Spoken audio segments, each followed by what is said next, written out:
விஜய் டிவிலேருந்து ஒரு super star ஏற்கனவே நம்ம பார்த்துட்டோம் சிவகார்த்திகேயன்லாம். அதுக்கு அடுத்தபடியாக இன்னொரு ஸ்டார் வர்றாரு. அவர் யாருன்னு பார்த்தீங்கன்னா பாலா. இந்த படத்து மேலே ஒரு பெரிய எதிர்பார்ப்பு இருந்தது. காந்தி கண்ணாடி. நான் இந்த படத்தோட ரிவ்யூ ஷோ பார்த்தேன். பார்த்து ரொம்ப இன்ட்ரெஸ்டிங்காக ரொம்ப சந்தோஷமாக இருந்துச்சு. ஃபர்ஸ்ட் ஆஃப் ஆல் பாலா எல்லாருமே வந்து ஒரு நிறைய பேருக்கு நல்லது பண்ணுறாரு, அதனால் ஒரு ஹீரோ ஆகணும் அப்படின்லாம் சொல்கிறாங்க. என்னை பொறுத்த வரைக்கும் அவர் இத்தனை வருஷமாக சினிமாவில் உழைச்சிருக்காரு.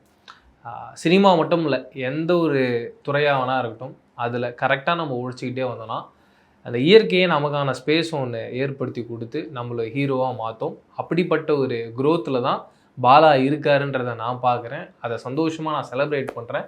எப்படி சிவானா வரும்போது ஒரு சந்தோஷம் இருந்ததோ, அப்படி பாலாவை ஸ்க்ரீனில் ஹீரோவாக பார்க்கும்போது ஏதோ நாம் ஜெயிக்கிற மாதிரி ஒரு சந்தோஷம் இருக்குது. அதுதான் பாலாவுடைய வெற்றியாகவும் நான் பார்க்குறேன். இந்த காந்தி கண்ணாடியோட கதை என்னன்றதை பார்த்தீங்கன்னா, ஓப்பனிங்கில் பாலா வந்து காந்தியை காணோன்னு சொல்லிட்டு தேடிக்கிட்டு இருக்காரு. உடனே பாஸ்ட்டில் என்ன நடந்தது அப்படின்றத காட்டுறாங்க. பாஸ்ட்டில் வந்து நம்மளுடைய பாலாஜி சக்திவேல் காந்தி அப்படின்ற கேரக்டர் பண்ணுறாரு. அண்ட் அவங்களுக்கு ஒரு ஒய்ஃப் இருக்காங்க. அவங்க யாருன்னு பார்த்தீங்கன்னா, நீங்கள் எல்லோரும் நிறைய திரைப்படங்களை இதுக்கு முன்னாடி பார்த்துருக்கலாம். ஒரு பழம்பெரும் ஆக்ட்ரஸ். இவங்க 2 பேரும் ரொம்ப சந்தோஷமாக அவங்களுடைய லைஃப்பை வாழ்ந்துட்டு இருக்காங்க. 2 பேர் மேலேயும் பயங்கர கேரிங்காக இருக்காங்க. ஒரு நாள் இந்த பாட்டிமா வந்து ஒரு இடத்துல வேலைக்கு போயிட்டுருக்கான். அந்த வேலைக்கு போகிற இடத்துல ஒரு பொண்ணு இருக்காங்க. அந்த பொண்ணு அவங்க அப்பா அம்மாவுக்கு 60ஆம் கல்யாணம் பண்ணுறாங்க. அந்த 60ஆம் கல்யாணத்துக்கு நம்ம பாலாஜி சக்திவேல் அண்ட் அவங்க ஒய்ஃப் போகிறாங்க. அவங்க ஒய்ஃப் அந்த இடத்துல பாலாஜி சக்திவேல் சார்கிட்ட கேட்குறாங்க, நமக்கும் குழந்தைங்க இருந்தால் இப்படி கல்யாணம் பண்ணி வச்சுருப்பாங்களேன்னு சொல்லிட்டு. அந்த கல்யாண ஈவெண்ட்டே ரொம்ப கிராண்டாக இருக்குது. அந்த ஈவெண்ட்டை பண்ணது யாருன்னு பார்த்தீங்கன்னா பாலா அண்ட் டீம். பாலா இந்த கதையில் ஒரு ஈவெண்ட் மேனேஜ்மெண்ட் கம்பெனி வச்சுருக்காரு.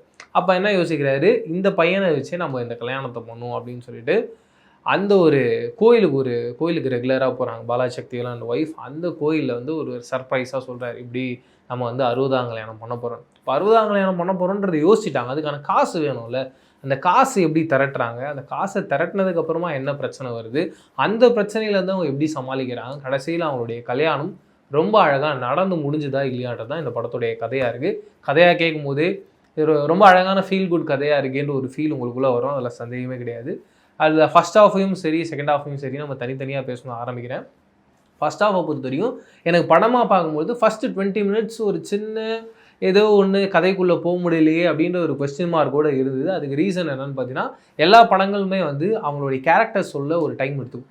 அந்த ஒரு டைமாக தான் நான் அதை பார்க்குறேன். ஒரு 15 to 20 நிமிஷம் அப்படி கொஞ்சம் ஸ்லோ டவுனாக போகிற மாதிரி இருந்தது. எப்போ பாலாஜி சக்திவேல் அண்ட் அவங்களுடைய ஒய்ஃப் கூட ஒரு காம்பினேஷன் சீக்வன்ஸ் வர ஆரம்பிக்குது, அவங்களுடைய லைஃப் ஜேர்னி என்னன்றதை சொல்ல ஆரம்பிக்கிறாங்களோ, அப்போ அந்த கதைக்குள்ளே நம்ம போக ஆரம்பிக்கிறோம். அண்டு படத்தோடைய முடிவில் அந்த எமோஷ்னல் டச்சு, டேரக்டர் ஸ்டேஜ் பண்ண விதம் எல்லாமே எக்ஸ்ட்ராடினரியாக பயங்கரமாக, அது டவுட்டே கிடையாது. ஷெரீஃப் இந்த படத்தோடைய டேரக்டர். இதுக்கு முன்னாடி ரணம் அப்படின்ற படத்தை பண்ணியிருந்தார். அது வந்து ஒரு த்ரில்லர் ஜான்ராவே ஒரு ஓவராலாக மாறி இங்கே வந்து ஒரு ஃபேமிலி ட்ராமா பண்ணது, அதுவும் இவ்வளோ அழகாக ஒன்று ஸ்டேஜ் பண்ணது எனக்கு ரொம்ப பிடிச்சிருந்தது. ஏன்னா ரணமை பொறுத்த வரைக்கும் எனக்கு கடைசியில் அந்த கிளைமேக்ஸ் ட்விஸ்ட்டு பயங்கரமாக பண்ணியிருப்பார். அப்படி இந்த காந்தி கண்ணாடிலையும் கடைசி அந்த கிளைமேக்ஸில் ஓவரால் பவரை ஸ்டேஜ் பண்ணி அந்த சேவ் பண்ணி வச்சு அப்படி ஒன்று பிளாஸ்டாக பேங்கராக ஒன்று கொடுத்துருந்தாரு. அது எல்லாமே இந்த படத்தோட ஒரு பெரிய ப்ளஸ்ஸாக ஒர்க் அவுட் ஆகிருந்துச்சு. இந்த படத்தோடைய மிகப்பெரிய வெற்றிக்கான காரணகர்த்தாவே அந்த நான் கிளைமேக்ஸை தான் பார்க்குறேன். ரொம்ப அழகாக ஸ்டேஜ் பண்ணியிருந்தாங்க. சினிமோட்டோகிராஃபியாக இருக்கட்டும், விவேக் மெர்வினுடைய சாங்ஸ் அண்ட் பேக்ரவுண்ட் மியூசிக்காக இருக்கட்டும், விவேக் மெர்வின் ரொம்ப கரெக்டாக யோசிச்சிருக்காங்க. ஏன்னா ஷான் ரால்டனுடைய வாய்ஸ் தொடர்ந்து நம்ம கேட்டு ரொம்ப பிடிக்க ஆரம்பிச்சிருச்சு. எந்த இடத்துல ஷான் ரால்டனுடைய வாய்ஸை யூஸ் பண்ணும், பயங்கர எமோஷ்னலான சீக்வன்ஸில் நான் வந்து ஒரு 90s கிட்ஸ், நான் தொடர்ந்து யுவன் சாரோடைய வாய்ஸில் தான் அப்படி பயங்கர எமோஷ்னலாக ஃபீல் பண்ணியிருக்கேன். அப்படிப்பட்ட யுவன் சாரோடைய வாய்ஸ் இங்கே கொண்டு வந்து ப்ளேஸ் பண்ணலான்னு சொல்லிட்டு அவங்களோட ஐடியாஸாகவே ரொம்ப கரெக்டாக இருந்தது. அது எல்லாமே இந்த படத்தில் அடுத்து ப்ளஸ் பாயிண்ட்ஸாக ஒர்க் அவுட் ஆகிட்டே இருக்குது.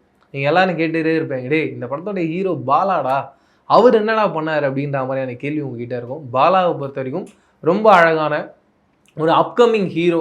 அவருக்குள்ளே என்ன கேரக்டரைசேஷன்ஸ் இருக்குமோ அது எல்லாமே அவருக்குள்ளே இருக்குது. ஒரு சின்ன தயக்கமும் அவருக்குள்ளே இருக்குன்றது நான் அந்த படம் பார்க்கும்போது தோணிகிட்டு இருந்துச்சு. அதை போக்கில் அடுத்தடுத்த படங்கள் பண்ணும்போது அதை கண்டிப்பாக பிரேக் பண்ணுவார்ன்றதுலையும் சந்தேகமே கிடையாது. அண்ட் அவருடைய டான்ஸ் எனக்கு ரொம்ப பிடிச்சிருந்தது. ஏன்னா இது வரைக்கும் நான் பாலா தனியாக இப்படி ஒரு டான்ஸ் பர்ஃபார்மன்ஸ் பண்ணி பார்த்தது கிடையாது. மிரட்டிட்டார். எனக்கு தெரிஞ்ச வரைக்கும் எந்த சினிமாவாக இருக்கட்டும், தமிழ் சினிமாவாக இருக்கட்டும், தெலுங்குவாக இருக்கட்டும், ஹிந்தியாக இருக்கட்டும், நீங்கள் எங்கே போனீங்கனாலும் ஒரு ஹீரோ டக்குன்னு ஆடியன்ஸ் கிட்ட எப்படி ரெஜிஸ்டர் ஆவாங்கன்னா, அந்த ஹீரோவுக்கு நல்லா டான்ஸ் ஆட தெரிஞ்சிருந்தால் டக்குன்னு ரெஜிஸ்டர் ஆகிடும். அப்படிப்பட்ட ரொம்ப எஃபர்ட்லெஸ்ஸான பட் அந்த டான்ஸாக பார்த்தீங்கன்னா அப்படி ஒரு எஃபோர்ட் போட்டிருக்காருன்றது தெரியக்கூடிய ஒரு டான்ஸ் பர்ஃபார்மன்ஸை பிளாஸ்டாக பேங்கராக பாலா ஒன்று பண்ணிட்டாரு. அதன் காரணமாகவே தமிழ் சினிமாவில் அடுத்தடுத்து அவருக்கு ஒரு பெரிய கதவுகள் ஓப்பன் செய்யப்படும்ன்றது இந்த படம் மூலியமாக அவர் ப்ரூஃப் பண்ணிட்டாருன்றதும் சந்தேகமே கிடையாது.